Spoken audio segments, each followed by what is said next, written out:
जलियांवाला बाग हत्याकांड, जिसे अमृतसर हत्याकांड के नाम से भी जाना जाता है, 13 अप्रैल 1919 को हुआ।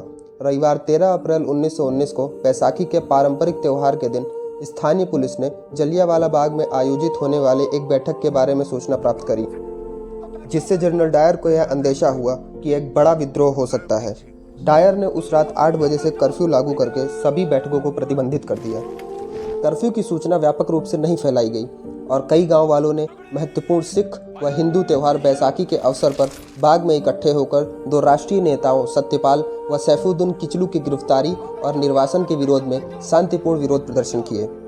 दोपहर 12:30 बजे डायर को बैठक की सूचना मिली और वह लगभग 1:30 बजे अपने बेस कैंप वापस आ गया ताकि यह फैसला कर सके कि इस बैठक को किस प्रकार हैंडल किया जाए। रिपोर्ट के अनुसार उस समय लगभग 15 से 20 हज़ार लोग इकट्ठा हो गए थे। कर्नल डायर और ड्यूटी कमिश्नर इरविंग ने इस भीड़ को इकट्ठा होने से रोकने या शांतिपूर्ण तरीके से भीड़ को तोड़ने के लिए कोई कार्रवाई नहीं की। बैठक के निश्चित समय शाम को 5:30 बजे शुरू होने के 1 घंटे बाद कर्नल डायर 50 सैनिकों के साथ बाग में पहुंचा। सभी 50 सैनिक .303 की इनफील्ड बोल्ट एक्शन राइफल से लैस थे। डायर ने शायद उन सैनिकों को चुना था जिनकी वफादारी ब्रिटिश के प्रति सिद्ध हो गई थी। निहत्थी भीड़ को काबू करने के लिए जनरल डायर अपने साथ बंदूकों के अलावा 2 मशीन गन से लैस आर्मर्ड कार भी लेकर आया था। जलियांवाला बाग में केवल एक ही तरफ से निकला जा सकता था, अन्य 3 तरफ से वह ऊंची इमारतों से घिरा हुआ था। डायर ने भीड़ को उठने नहीं दिया और मुख्य निकास को बंद कर दिया। डायर ने अपनी सेना को आदेश दिया कि संकीर्ण निकासों के सामने सबसे भीड़-भाड़ से भरी जगहों की ओर गोलियां चलाना शुरू करें।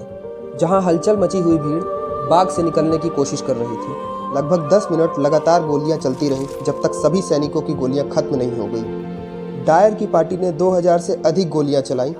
छोटे द्वारों में भीड़ लगी होने के कारण और गोलियों के चलते कुछ लोग दबकर मर गए व कुछ लोग गोलियों से बचने के लिए कुएं में कूद कर मर गए।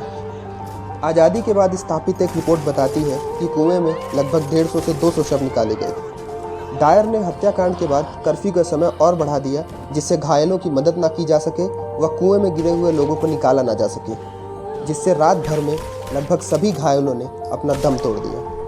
हंटर आयोग ने 400 मौतों और लगभग उससे 3 गुना अधिक घायलों के आंकड़ों का दावा किया।